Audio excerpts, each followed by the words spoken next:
크리스마스. 메리 크리스마스입니다. 네. 우리 심혜용 집사님 너무 이렇게 지긋하게 이렇게 우리 집사님을 바라보시면서 이렇게 하시는데, 부러워서 제가 이따 끝나고는 우리 집사람한테도 그렇게 인사를 한번 나눠봐야 되겠다 생각이 드네요. 네, 감사합니다. 네, 오늘 우리 이 크리스마스 인사로 시작을 하는데요. 요즘 미국 내년에 대선이잖아요. 내년에 대선이 있어서 그런지 뉴스를 보니까 미국 대선 이야기들이 막 나오는 거예요. 그러면서 어제 오후에도 잠깐 말씀을 드렸지만은 미국 대선 이야기들이 나오면서 이 메리 크리스마스가 이슈입니다. 왜 이슈냐면 이 미국 민주당이죠. 이 민주당을 지지하는 이 좀 진보 세력들이 있잖아요. 이 세력들이 그 메리 크리스마스, 이 크리스마스, 그리스도의 날이다라는 이 개념 때문에 특정 종교의 날을 왜 대통령 그런 날들을 자꾸 입에 오르냐, 이 반대 의견들이 많다 보니까 이 특히 민주당을 지지하는 이 진보 세력들 중에 그런 지지층들이 많다 보니까 민주당의 대통령들이 나오면 이 조금 그 사용하는 어휘들이 달라집니다. 그래서 예전에 보면 오바마 대통령 같은 경우에는 크리스마스 날인데 메리 크리스마스를 안 해요. 메리 홀리데이라고 사용했습니다. 휴일이라고. 즐거운 휴일입니다. 이런 식으로 이 날을 연설을 한 거예요.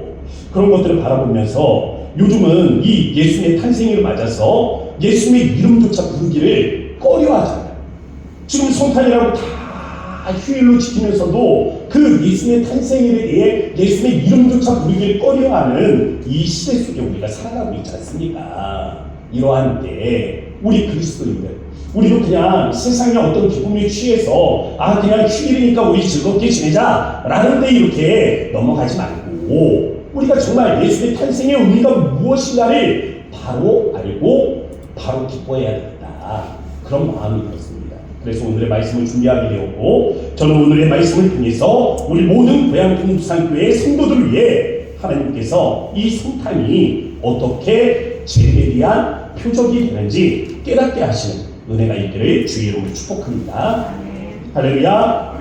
네, 우리 첫 번째, 성육신 구주가 나셨도다 라는 말씀입니다. 11절 말씀은 우리 함께 읽고 말씀 나누도록 하겠습니다. 11절입니다. 다 함께 시작. 오늘 다윗의 동네에 너희를 위하여 구주가 나셨으니 곧 그리스도 주시니라. 아멘. 주라는 단어가 있어요. 이 헬라어의 퀴리오스라는 단어입니다. 이 퀴리오스라는 단어는 원래 로마의 황제에게 붙이는, 이 로마 시대잖아요. 이 로마 시대인데 이 로마 제국안에 주인이 몇 명이 있겠어요? 한 명이잖아요. 로마의 황제. 그러니까 황제에게만 붙이는 특별한 어휘였습니다. 그래서 아우구스티누스 황제는 자신을 신격화하면서 세상을 향해서 선포합니다. 로마의 평화는 영원하라, 팍스 로마나 라는 이 선언을 하게 되는데요. 이 어거스티에 그 말하는 평화는 폭력 아닙니까? 또 살인이잖아요.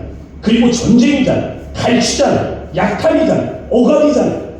일방적인, 한쪽 편에서의 일방적인 그러한 평화라는 것입니다. 모두가 평화할 수 없죠. 누군가를 뺏기고 누군가는 억압을 받기 때문에 갈취당하는 이 계층들이 있다면 또한 평화를 누리는 계층들이 있는 겁니다.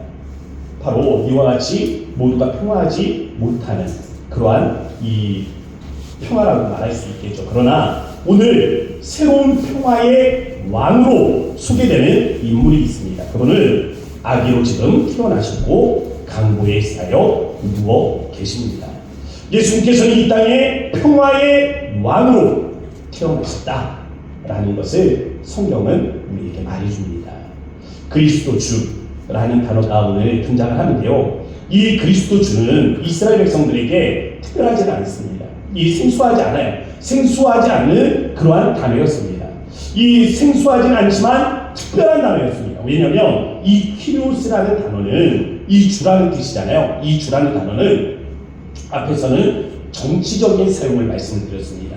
정치적으로 보면은 황제에 대해서 부르는 특별한 언어였지만 이스라엘 백성들의 신앙으로 보면 하나님을 향한, 저 하늘에 계신 하나님을 향한 신앙의 표현이었기 때문에 그렇습니다. 히브리어로는 아도나이예요. 그래서 유대 사회에 보면 아도나이 퀴리오스 주라는 단어는 딱 들었을 때 주 하나님을 연상하게 했다라는 것입니다. 그래서 너희를 위하여 구주가 나셨으니 그는 그리스도 주시니라. 크리스토스 퀴리오스라는 이 선언이 이루어지게 되는 것이죠. 구주라는 단어는 다만 탄생에 머물지 않아요. 우리 예수님의 그 구주라는 단어는 그의 죽으심까지 연결이 되어 있는 것입니다. 우리는 예수님의 생애와 그분이 살아가신 발자취를 통해 이미 알고 있어요. 어떻게 우리를 위해서 이 땅에 오셨는지, 우리를 구원하시기 위해서 어떻게 하나님의 영광을 버리고 이 땅에 내려오셨는지를 우리는 알고 있으며, 어떻게 그분이 십자가에서 죽으셨는지를 알고 있습니다. 이 길, 죽음의 길을 걸어가시기 위해서 어떠한 고난을 당하셨는지 우리는 잘 알고 있죠. 예수님께서 나신 이 말구요, 이곳은 춥고 냄새나는 곳입니다. 낮은 곳이잖아요. 사람들에게는 버림받은 장소 아닙니까? 가난한 집 아이들도 태어날 때 어디에서 태어납니까? 방에서 태어나요. 자기 집 방에서 태어납니다. 아무리 종살이를 하고 있어도 이 노비로 살고 있다 해도 집 안에서 태어나요. 그런데 예수님께서는 가난한 집 아이들도 누리는 그 따뜻한 이 방을 접어놓고, 예수님은 그 일반적인 것도 누리지 못하고 사람들에게 외면을 당하며 마구간에서 태어났다라는 것입니다. 이처럼 예수님께서 사람들에게 다시 한번 버려지는 장소가 있죠. 바로 십자가입니다. 죽음의 현장. 예수님께서 태어나신 그때에 사람들에게 버림을 당했지만, 또한 예수님께서 죽으시던 그때를 생각해보면 또 한 번의 버림을 당하게 된다는 것입니다. 그래서 우리가 말구유와 십자가를 생각하면 거기에서는 하나님을 찾기가 힘들어요. 그곳에서는 하나님의 은혜가 보이지 않습니다. 하나님이 아니 계신 것 같아요. 버림을 받은 장소라는 생각이 듭니다. 그러나 예수님은 말구유를 선택해서 태어나셨고, 그러나 예수님은 저주의 십자가를 통해 죽음을 맞이하셨습니다. 미국에서 있었던 일인데요, 한 부부가 재혼을 했습니다. 그런데 여자에게 12년 전에 잃어버린 어린 딸이 하나가 있었어요. 6.25 전쟁에 참전해서 이 전사한 전 남편입니다. 이 전 남편과의 사이에서 낳은 아이였는데요, 여인은 재혼하기 전 이 4년 전에 아이를 고아원에 맡기게 되었습니다. 한 1년 정도는 소식이 잘 못 갔어요. 아이가 성악, 노래를 잘한다고 해서 이 성악 레슨을 받고 있다는 이야기를 들었습니다. 그런데 결국 소식이 끊겨지게 되었고, 여인은 사설 탐정을 통해서 아이를 수소문하게 됩니다. 쉐이드라는 이 탐정은 미국 전혀 안 가본 곳이 없습니다. 방방곳곳을 싹 다 뒤져본 거예요. 그러다가 드디어 소식을 접했습니다. LA에 있는 어느 클럽에서 아이가 노래를 하고 있다는 거예요. 딱 여인이 찾는 그 딱 아이였습니다. 이름도 똑같았어요. 클로디아. 쉐이드는 사연이 적힌 편지를 클로디아에게 보내고 마침내 이 아이를 만나봤습니다. 공연이 끝나고 무대에 돌아가 보니까 아이가 뜨개질하고 있는 거예요. 청년이 되었죠. 이 여자아이가 뜨개질하고 있는데 그 뜨개질하고 있는 사이에 옆에 다가가서 인사를 나누니까 이 아이가 이야기합니다. 선생님, 편지 잘 받았습니다. 제가요, 사실 앞을 잘 보지는 못합니다. 그래서 제 매니저가 읽어줬어요. 그런데 저는 그 여자 만나고 싶지 않아요. 저는 어렸을 때, 8살 때 고아원에 버려졌어요. 저를 그 8살에 고아원에 버린 여자를 제가 어떻게 엄마라고 부를 수 있겠어요? 저는 만나기 싫습니다. 안 만날 거예요. 쉐이드가 간신히 설득을 해서 두 모녀가 만나게 되었습니다. 약속한 날 호텔에서 두 모녀가 만나는데요, 호텔에는 파란 눈을 한 이 우아한 자태의 한 여인이 앉아서 클로디아를 마주하게 됩니다. 클로디아가 간신히 그냥 목에서 이 개미 소리로 흘러나오는 그 소리로 그냥 안녕하세요 이야기를 나누는 이 인사를 하니까 부인이 이 아이에게 말해요. 얼마만인지 너의 목소리는 그때랑 지금도 여전히 똑같구나. 내가 한번 너를 만나면 하고 싶은 이야기가 말 많았는데 차마 입에서 나오지 않는구나. 이때 클로디아가 마음이 북받쳐 오르는 거예요. 마음이 북받쳐 오르면서 그냥 이 분통한 마음으로 이야기할 거예요. 그런 말 하지 마세요. 날 고아원에 버린 분 아니에요. 아니 왜 이제 와서 날 찾는 거예요? 딸의 말에는 아랑곳하지 않고 부인이 계속해서 이야기를 꺼내가요. 일이 좀 가까이 와버려요. 얼마나 컸나? 좀 자세히 봤으면 좋겠구나. 그러면서 이 여인이 두 손을 이 아이의 어깨에 올리고 그리고 그 얼굴을 이렇게 어루만지면서 이야기를 계속하는 거예요. 야, 정말 많이 컸네. 정말 많이 이뻐졌어요. 근데 그때 클로디아 마음에 아차 싶은 생각이 찾아옵니다.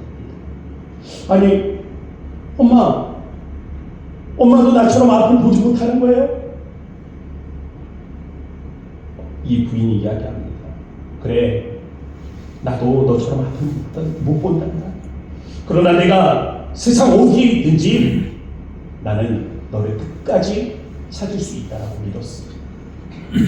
이 말을 듣고 딸은 엄마의 품에 안겨서 그동안에 엄마를 향한 모든 불평, 분노 그리고 그 모든 원망들을 쏟아냅니다. 모든 감정들이 순간적으로 녹아내렸어. 사연을 듣고 보니까 그런 겁니다. 어머니는 자신에게 유전병이 있다는 걸 알았습니다.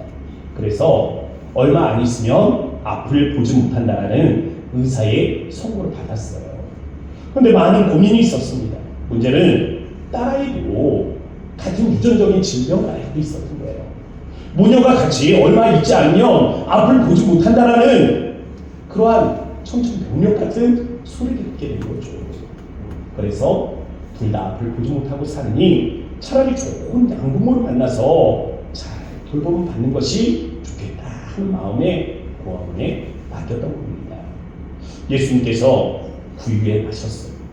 예수님께서 구유에 나셨다는 것은 무엇입니까? 우리와 같이 사람이 되셨다는 거예요. 우리와 같은 사람이 되실 때 낮고 낮은 곳으로 오셨다는 것입니다.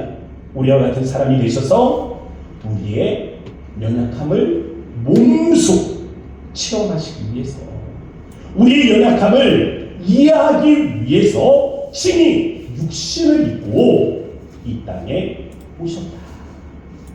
그래서 어제 우리 원로 목사님 말씀하시면서 히브리서 4장 15절 말씀을 들려주셨죠. 우리 함께 읽어보겠습니다. 다 같이요. 시작. 우리에게 있는 대제사장은 우리의 연약함을 동정하시 못하실 이가 아니요 모든 일에 우리와 똑같이 시험을 받으신 이후에 죄는 없으시니라. 아멘. 여기에 보면 동정이라는 단어가 있습니다. 이 동정, 긍휼히 여기다라는 단어인데 이 동정을 개혁 한글 성경에서는 뭐라고 말하냐면 체휼이라고 말합니다. 체휼, 몸체자예요. 몸으로 긍휼함을 직접 경험했다. 그 연약함을 경험하고 그 고단함을 직접 경험해서 내가 인간의 그 아픔과 고단함을 직접 체험하고 긍휼히 불쌍히 여긴다라는 표현인 것입니다. 우리를 구원하기 위해 오신 예수님은 우리와 같은 인간이 되기로 결심을 하셨습니다. 무엇보다 몸으로 우리의 약함을 체험하시고 우리를 돌보기로 작정하신 거예요. 두 번째, 무관심, 빈방 없습니다라는 제목으로 말씀을 증거하려고 합니다. 당시 저는 고민 들었어요. 이 목자들은 천대를 받던 사람들이잖아요. 당시 목자들의 생각을 해보면 천대를 받던 사람들인데 원래부터 목자가 천대를 받던 직업은 아닙니다. 생각을 해보면 성경에 목자들이 많잖아요. 야곱이 있고 이삭이 있고. 근데 야곱과 이삭은 부자라고 불려지던 사람들이 아닙니까? 천대를 받던 직업이 아니에요. 더 성경의 역사를 멀리 거슬러 올라가 보면 거기에 누가 있어요? 아벨이 있잖아요. 이 전통적으로 이 이스라엘은 농업과 목축업을 병행했기 때문에 목자는 천대를 받는 직업은 아니었습니다. 그런데 사회가 그들을 천대하기 시작한 거죠. 전쟁을 통해서 나라가 나라를 집어삼키고 거대한 자본이 다수의 경제를 잠식해가기 시작하면서 그들은 사회적 약자가 되었다는 겁니다.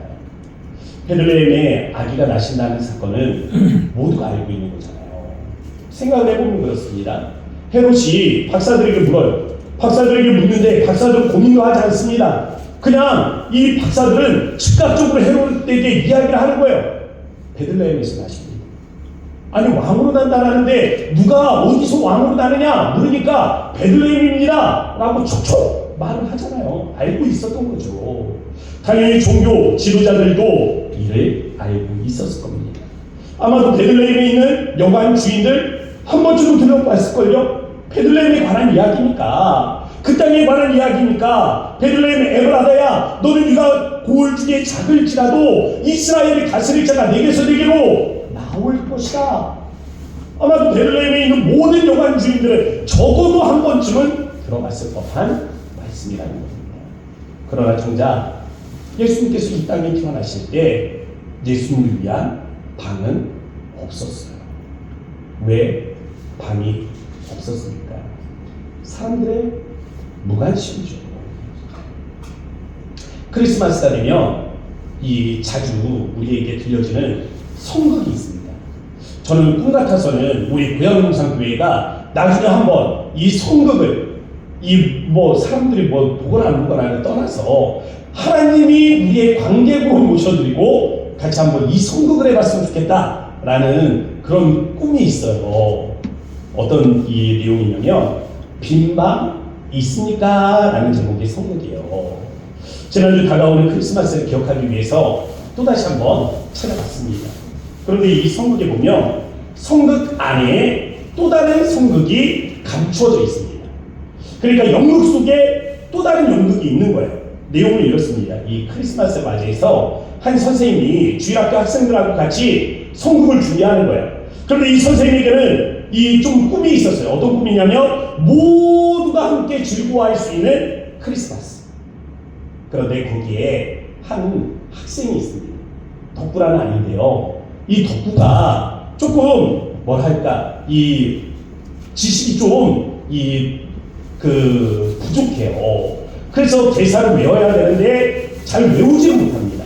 말도 더듬어요. 그러니까 제대로 연극을 할 수 없는 거예요. 아이들이 막 반대합니다. 덕후가 있으니까 잘 안 돼요. 수준 떨어져요. 그냥 제 빼고 가요. 막 이런 이야기들이 나와요. 그런데 어떻게 여차저차 해가지고 열심히 노력해서 그렇게 이 크리스마스 성극을 잘 준비하게 되었습니다.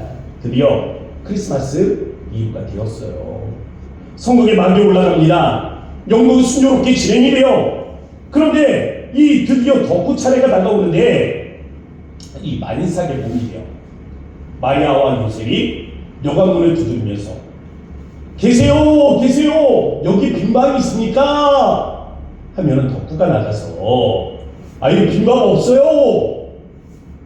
여기 빈방이 있으면 저희 하룻밤만 좀 묵어 갈 수 있게 해주세요. 다시 한번 요셉이 요청을 하면 덕후가 왜 이렇게 좀 말을 반복하게 해요? 저희 집엔 빈방이 없어요. 이렇게 대사를 하면 됩니다. 그런데 순간 덕후가 만삭이 된 마리아를 본 거예요. 그 마리아와 눈이 마주칩니다. 그러면서 상상을 하는 거죠. 저 뱃속에 예수님 계신데. 예수님 길에서 나시면 안 되는데. 예수님 마음간에서 나시면 안 되는데. 막 마음이 갈등이 되는 거예요. 그래서 우리 집에 빈방 없어요. 왜 이렇게 귀찮게 해요? 라고 말해야 되는데 요셉 아니야. 마리아 요셉 우리 집에 빈방이 있어요. 하니까 그냥 아이들이 난리가 난 거예요. 야 덕구야! 그러면서 막 이 덕구를 나무라면서 이 연극은 그냥 그 혼란 가운데서 끝나게 됩니다. 무대에 이제 덕구만 남았죠. 덕구가 이야기를 해요. 하나님 용서해 주세요. 제가 연극을 다 망쳐놨습니다. 그렇지만 진짜 우리 집에 방이 있잖아요. 그건 하나님이 아시잖아요. 아주 좋은 방은 아니지만 그런데 어떻게 예수님께서 마구까지 나라고 해요. 난 정말 예수님이 우리 집에서 나셨으면 좋겠다 생각했거든요. 얼마나 좋겠어요. 예수님께서 제 방에 나신다면, 예수님께서 제 방에서 태어나신다면 얼마나 좋겠어요. 여관 주인은요, 임신한 마리아를 보면서도 예언된 말씀을 기억할 수가 없었습니다. 만약 이 여관 주인이 마리아를 보면서 이 예언의 말씀을 기억하고 혹시나 하는 마음에 그에게 빈방을 내주었다면 그건 첫 번째 증인이 되었을 거예요. 그런데 그에게는 이 무관심이 그의 눈을 가리게 되었던 겁니다. 많은 이들이 메시아는 이 베들레헴에 나신다는 사실을 알고 있었지만 그들의 무관심이 그들의 눈을 덮었던 겁니다. 그런데 목자들은 달랐어요. 오늘 등장하는 목자들은 다르지 않습니까?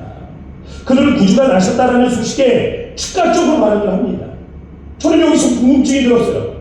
첫 번째, 왜 가브리엘은 목자를 찾아갑니까? 내가 2000년 전에 그 장소에 있었다면 가브리엘이 나를 찾아왔을까?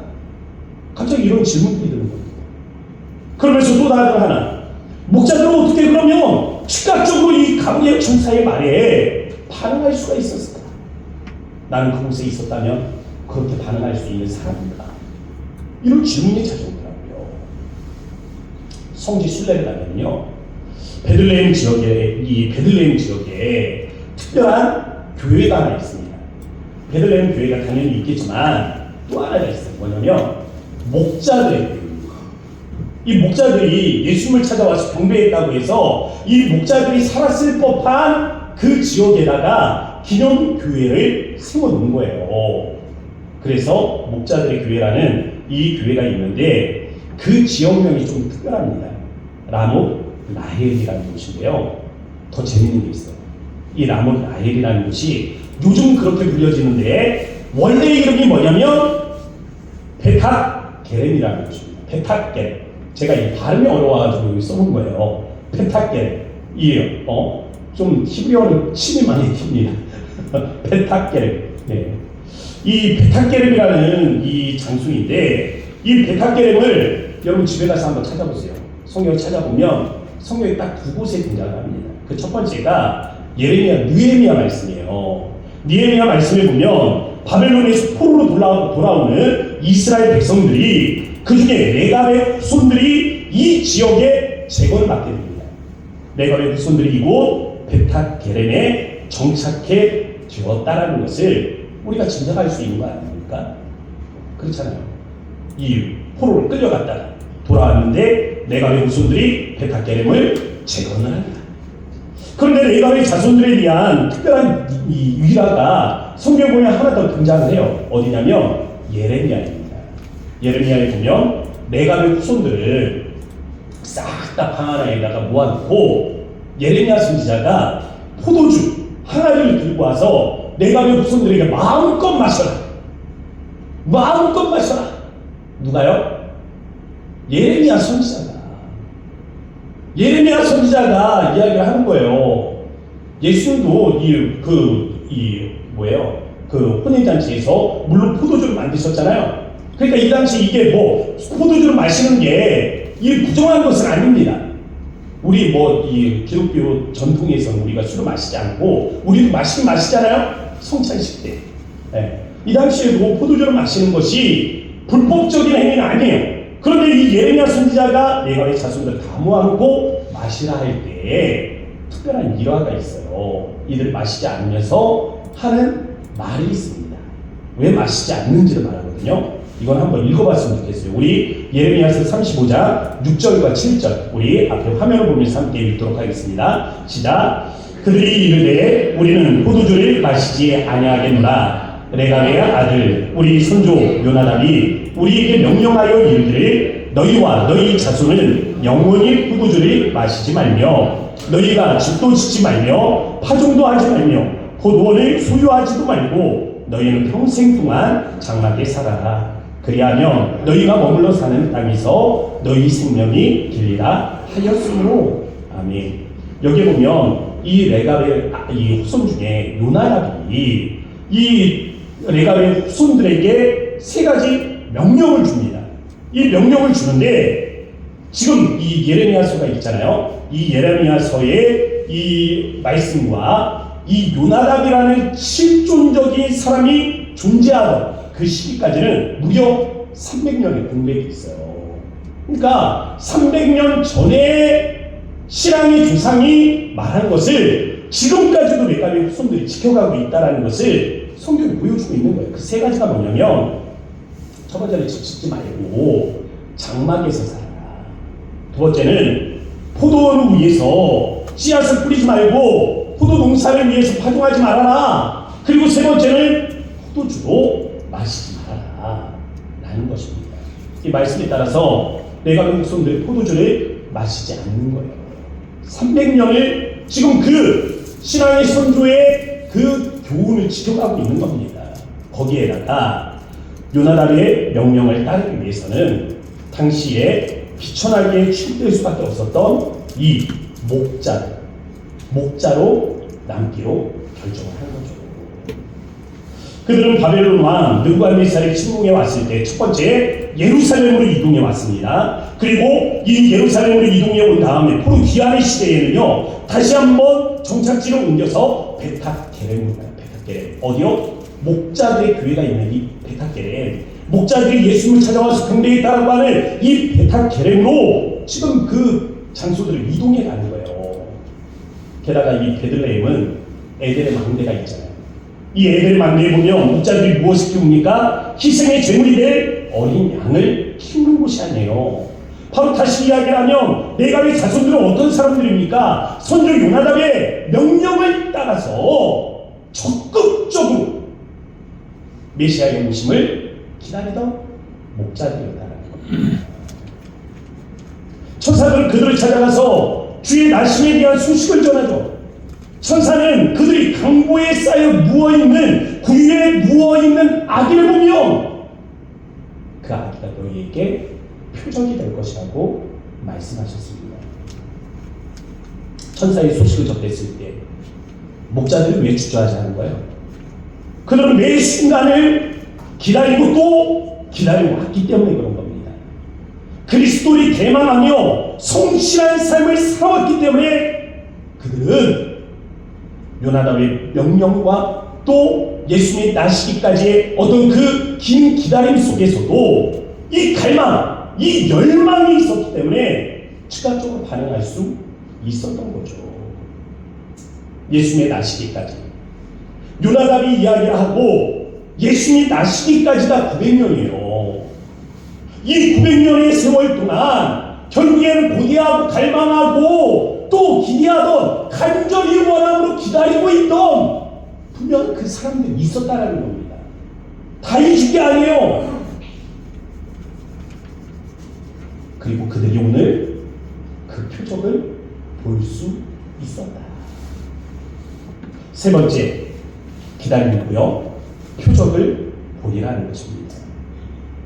예수님의 탄생을 보면 동방 박사들이 등장을 하잖아요. 이 동방 박사들, 그러는 먼 동방의 땅에서 오지 않습니까? 별빛을 보고. 근데 예수님의 탄생에 대한 증표를 보고 예루살렘으로 이들이 오게 되는데, 우리가 보통 성도들 하면 그렇잖아요. 마지막 장면이 어떻습니까? 동방 박사가 나오고 목자들이 나오고 천사들이 나오고 다 함께 모여서 합창을 하니까 우리가 생각하기에는 동방 박사도 목자들도 뭐 함께 예수님을 맞이했다라고 생각을 하지만, 실제적으로 동방 박사들이 예수님을 맞이한 것은 첫 돌 전후로 보고 있는 것이 이 학설입니다. 왜냐하면 이 헤롯이 동방 박사들이 돌아간 다음에 2살 아래로를 죽이잖아요. 그러니까 이렇게 저렇게 따져보면 아마도 동방 박사들이 예수님을 찾아온 것은 첫 돌을 전후한 어느 시점이 아니겠는가 생각을 하고 있는 겁니다. 동방 박사들은 예수님이 나신 이후에 이렇게 찾아오게 되는데, 어떻게 이 동방 박사들이 예수님을 찾아오게 됩니까? 하나님께서 우주적인 증표를 보여주시잖아요. 왕의 탄생의 별을 보여주시지 않습니까? 예수님의 탄생이 우주적인 알림을 가져야 할 이유가 무엇입니까? 하나님은 예수님의 탄생을 유대만이 숨겨진 비밀로 감추어 두지 않으신 것입니다. 그것을 우주적으로 드러내기를 원하셨던 거예요. 우리가 지난 2주 동안 예수님의 탄생에 관한 말씀을 나누었습니다. 계시록의 말씀을 보면서 우리가 무엇을 기억할 수 있습니까? 우리가 붉은 용과 미가엘, 가브리엘 천사가 하늘에서 영적 전쟁을 이루지 않습니까? 근데 이 영적 전쟁 가운데 붉은 용이 땅으로 도망을 가게 되죠. 하늘에서 죽은 것이 아니라 붉은 용이 땅으로 도망을 갔습니다. 전쟁이 끝난 것이 아니라 이 땅에서 제2의 영적 전쟁이 이루어지고 있다. 그래서 말씀을 드렸잖아요. 전쟁은 끝나지 않았다.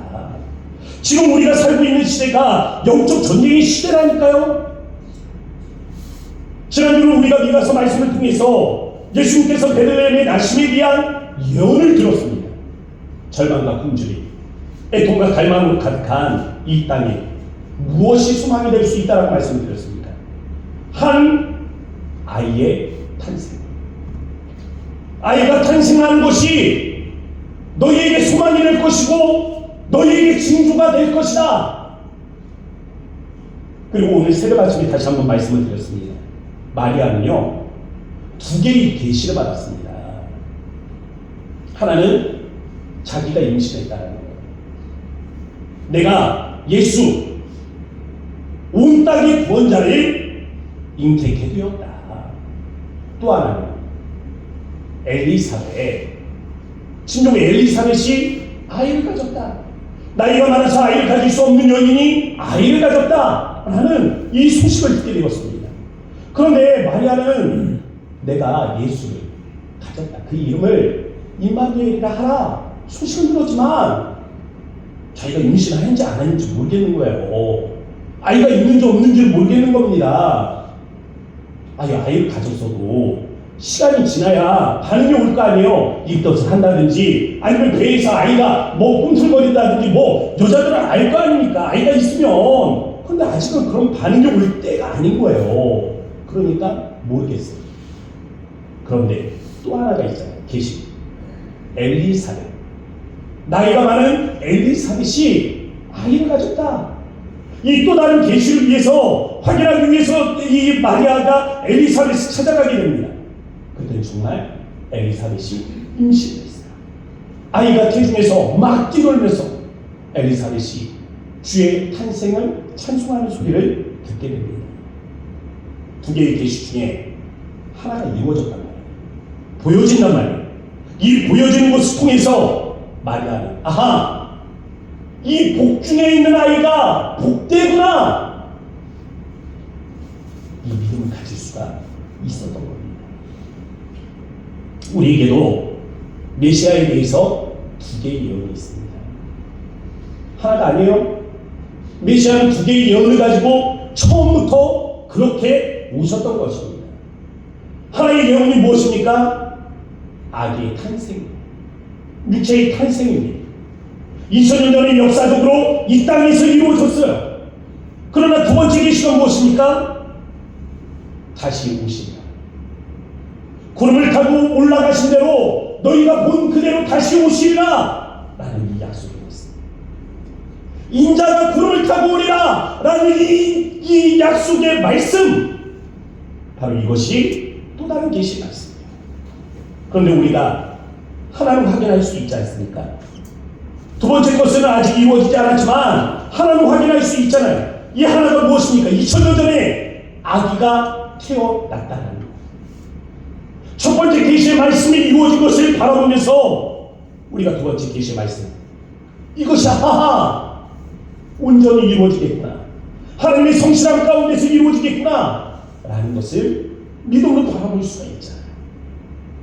우리 목자들이 그 갈망과 열망, 기대함 속에서 가브리엘 천사를 만나고 그들은 예수님의 탄생의 첫 번째 증인이 되었단 말이죠. 우리도 다시 오시는 주님에 대한 이 열망을 가지고 살아갈 때 첫 번째 증인이 될 수 있습니다. 여러분들이 비록 이 땅에서 죽음을 맞이한다 해서 땅속에 묻힌다 해도 무덤 문을 열고 일어나 여러분들이 저 하늘에서 첫 번째 증인이 될 거예요. 예수님을 맞이하는 첫 번째 증인이 되실 것입니다. 그러나 이러한 열망을 가지고 우리가 이 땅을 살아간다 하면 우리의 생명이 이 땅에 붙어있는 그때에 예수님이 오신다 해도 마찬가지예요. 우리는 첫 번째 증인입니다. 우리는 공중으로 불려 올라가서 그 공중에서 주를 맞이하게 될 것입니다. 그래서 우리가 첫 번째 증인이에요. 갈망입니다. 기대요. 주님의 그 계시의 말씀에 대한, 약속의 말씀에 대한 이 간절한 기대, 간절한 소망이 여러분들 첫 번째 증인이 되게 할 것입니다. 이러한 소망이 이 예수님의 탄생을 기뻐하는 이 시간 여러분과 저희 안에 함께 할 수 있게 주의 이름으로 축복합니다. 우리 함께 기도하겠습니다. 이 시간에 마음을 모아 함께 기도합시다. 주님, 우리가 이 목자들과 같이 오늘 예수님의 탄생 앞에 하나님 첫 번째 증인이 되었던 목자들처럼 우리가 기대의 마음으로 주님의 말씀을 기억하게 하시고 주님의 말씀을 하나님 실천하게 하시고 주님의 말씀을 따라 살아가며 하나님 그날을 고대할 수 있도록 인도하여 주셔서 이 고대의 마음 가운데 주님께서 우리를 주의 다시 오심 가운데 첫 번째 증인으로 세우겠다 말씀하신 대로 우리가 기대의 마음을 가지고 나아가길 원하오니 주님 역사하여 주셔서 우리 주의 마음 머물고 간절한 마음으로 기도하도록 합시다. 주여 아버지 하나님 그렇습니다. 우리가 주님의 하나님 인도하심 앞에 하나님 이렇게 하나님 주님의 탄생을 기뻐하며 한자리에 모였습니다. 하나님 세상에 하나님 기쁨과 같이 우리가 그저 하나님의 날이 하나님 좋은 날이다, 하나님 즐거움의 날이다, 하나님 평화의 날이다, 하나님 우리가 하나님 외치며 하나님 그렇게 인간적으로 보내는 것이 아니라 참된 의미를 다시 한번 되새기며 하나님 우리의 첫 번째 하나님의 계시를 통하여 하나님 이루어지지 않는 이 두 번째 하나님 계시를 소망하게 하시고 말씀을 따라 하나님 우리가 갈망하게 하실 때 주의 하나님 이 마음들을 주께서 축복하여 주시고 믿사오니 만남이 이루어지게 하시고 주님 우리가 우리 모든 믿음의 성도들과 함께 할 수 있도록 은혜를 더하여 주소서. 사랑의 하나님 고맙고 감사합니다. 오늘 주님의 탄생하신 날입니다. 이 성탄을 즐거워하며 우리가 함께 예배할 때 주님의 오심에 대한 참된 의미들을 우리가 다시 한번 깨닫습니다. 주님의 그 탄생, 한 아기의 탄생을 바라보며 하나님 우리가 이루어지지 아니한 또 다른 계시를 마음에 소망하길 원하오니 마라나타 주 예수여 어서 오시옵소서. 이 믿음의 소망이 오늘 예배하는 우리 모든 성도들의 마음 가운데 함께할 수 있도록 은혜를 더하여 주옵소서. 레가의 후손들이 900년이 넘는 하나님 그 세월을 정말 이 메시아로 오실 그 그리스도를 소망하며 기다리고 또 기다리고 기다렸던 것처럼 우리가 다시 오시리라 말씀하신 주님의 말씀, 그 약속의 말씀을 우리가 기억하며 주님의 오심을 바라보는 우리 모든 성도들의 삶이 되게 하여 주시기를 믿습니다. 예수님의 이름으로 감사하며 기도